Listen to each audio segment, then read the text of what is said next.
Bangladeshi highest grossing film top 10। 10 নম্বরে রয়েছে সুড়ঙ্গ। এই মুভিটি 2023 সালে রিলিজ করা হয়। তখনকার সময় মুভিটি 15 কোটি টাকার মতো ইনকাম করেছিল। 9 নম্বরে রয়েছে পিয়া আমার পিয়া। এই মুভিটি তখনকার সময় 15 কোটি টাকা আয় করেছিল। 8 নম্বরে রয়েছে হাওয়া।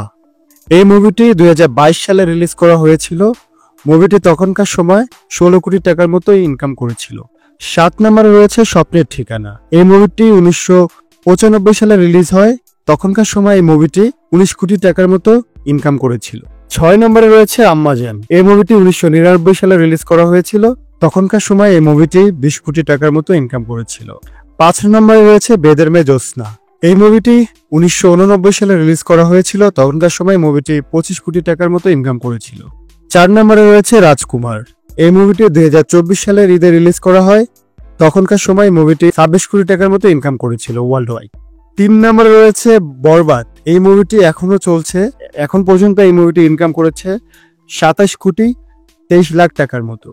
এই মুভিটি 80 থেকে 100 কোটি টাকার মতো বিজনেস করতে পারে। সো ভিউয়ার্স, এই মুভিটি কি পারবে 80 থেকে 100 কোটি টাকার বিজনেস করতে? অবশ্যই কমেন্ট করে জানাবেন। 2 নম্বরে রয়েছে বহু আলোচিত সিনেমা প্রিয়তমা। এই মুভিটি 2023 সালে রিলিজ করা হয়েছিল।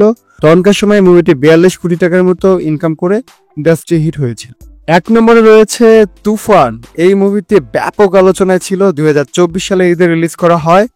এই মুভিটি এখন পর্যন্ত 56 কোটি টাকার মতো ইনকাম করে ইন্ডাস্ট্রি হিট হয়ে 1 নম্বরে রয়েছে। সো ভিউয়ার্স, শাকিব খানের বরবাদ মুভি কি পারবে বাংলার প্রথম মুভি হিসাবে 100 কোটি টাকার বিজনেস করতে?